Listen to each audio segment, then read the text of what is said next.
And hello everyone, it is Peter Salmon, our Gauge Engine here. Still gobsmacked that I got 100 subs. Oh my god, thank you guys.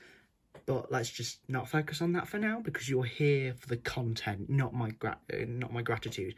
So today we're looking at Rating the Railway series once again. The next two books are books that touch on railways, not very much explored. I'm just going to tilt the camera so that you can see it better. Just maybe move it. There you go. Small railway engines and mountain engines. Now these two books focus on railways not heavily explored, and I think deserve more depth. I mean, the small railway engines gets a Chris Audrey book, but since we're talking about Reverend Audrey only, these two books are standalones. They are just about characters and railway locations that we only get to see once and never really again. And it's a pity, because I do like both of these books. And yeah, it's sad. It's really, really sad, because I like them both, and they both probably have some more good stories to tell, as opposed, Mountain Engines is a tricky one, because there's, as Chris Audrey put it, there's limited traffic, so it doesn't provide for any more storytelling. But we'll still have a look at these stories and see if they're worth going through and rating. So let's go with our first one over here, Mountain Engines. Let's have a look. Mountain Engine is your typical introductory sort of story. We get Coldy, who's not... He's just a bit boring, if I'm honest. He's this saint sort of character that doesn't really have a personality. He's just telling stories and shit. I guess that's alright. I don't understand why he's number 4, and yet he's the namesake of the railway. That's also a bit odd. Yeah, don't get that one, personally. But yeah, Mountain Engine isn't bad. It's just a weird introductory story, really. I'm sorry if you can hear screaming children in the background. That's not my fault. I don't know them. Anyway, yeah, that's pretty much it, isn't it? Mountain Engine is just Mountain Engine. That's it, pretty much. It's not bad. It's not good. It's just right in the grey area. We went from okay to pretty good, because the next one is Bad Lookout. It's your traditional sort of cautionary tale with a nice little twist, being that the engine that falls down the mountain has his parts taken away and used on the other engines. It's like being a heart donor, but you can't consent. It's a very dark story that Coley tells to Duncan and Sir Handel, who are understandably fucking irritating.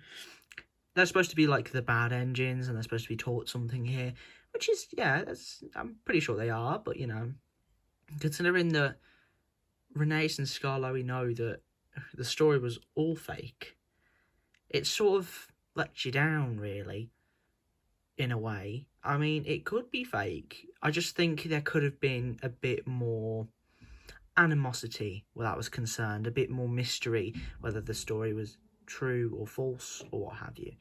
But yeah, apart from that, it's a really good tale. I really like it. Yeah, thumbs up from me. So, in regards to danger points, now we actually get to the Culdefell Railway, which, why did it take half the book to do that? That's one of the reasons that I'm going to rate the first two stories lower than the next two, because we're not even on the railway for the first half of the book. That's a bit stupid. I think they should have definitely done something to, make that, what you call it, like, revamp that or some shit, you know what I mean, like retcon, that's the word, retcon. Why have I spent 10 fucking seconds trying to think of a word? I don't know. Anyway, danger points. It's the first half of this, like, Lord Harry Patrick Godred person. I forgot his fucking name, to be honest. It's because they're one-hit wonders. But yeah, danger points. It's a pretty good start, and I think the fact that, I would have preferred if this storyline they had going for this half of the book was, like, throughout the whole book, and that Coldy's tale about whatever the fuck his name was, tumbling down the mountain, was said to this Patrick character. Oh, whoops! I just knocked something there. But was said to this Patrick character, I would have preferred that. I think it would have been better overall if, you know, we just stuck to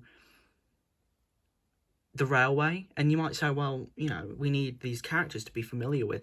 Donald's literally on the first page. We get a familiar character. We could have had a bit of exchange between the two before he goes. I think that would have served just as well, if not better. So yeah, Danger Points, it's good, but I just think the problem is we should have gotten to this point 2 stories ago. Now, Devil's Back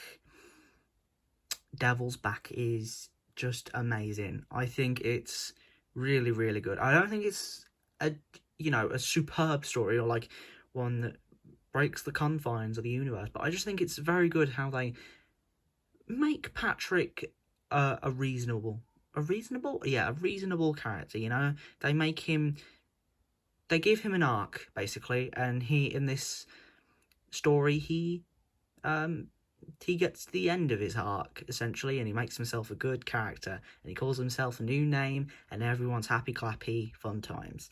And I like the idea of the wind being a problem. I think that's a good idea, considering that it probably would be if you're on a mountain. I like the incorporation of that. But yeah, Devil's Back is just Devil's Back. I mean, there's not much more to say other than it's a great rescue operation that is written beautifully, illustrated beautifully. It's just all around amazing, really. So yeah, nice. Okay, now we're moving on to small railway engines, and the first story here is Ballast. A considerable improvement considering we get to the fucking railway within the first story. Well done, you did something well, Jesus Christ. But yeah, Ballast, amazing. Well, not amazing, but it's considerably better than the other first story of the other one-off railway book. It's good, essentially. It's good. Ballast has a lot of humour, and I like that, especially between the 3 small engines that we've got here, Rex, Bert, and Mike. They're considerably, noticeably different, and you can tell their personalities straight off. I mean, it's pretty noticeable who's who and what's what, and, you know, what's attributable to who. I can't speak. Point is, it's fucking good, alright? So, Tit for Tat's a nice tale. It's a very good one, I like it. It's about Bert, who is trying to pull a train, and then Reverend Audrey and his friend Teddy Boston come and fuck everything up for him. Pretty good. Pretty good. I like it a lot. It's very meta, which I really like. I mean, we all know that the engines are probably based off real engines. I mean, they are. It says in, like, the last story, doesn't it, somewhere? But yeah, it's nice. It's very meta. Yeah, that's what I said. It's meta in that sense, especially because the thin and fat clergymen are Reverend Audrey and Teddy Boston. Anyway, we get the point. I just like it because it's meta. That's pretty much it, really. I also like the illustration where Bert is splashed with mud by the fat clergyman's car. I find that amusing. That's pretty much it. I think it's just good for the sake of being good. I don't think I need to prove why, really. It's obvious. Next up is Mike's Whistle. Now, Mike's Whistle is...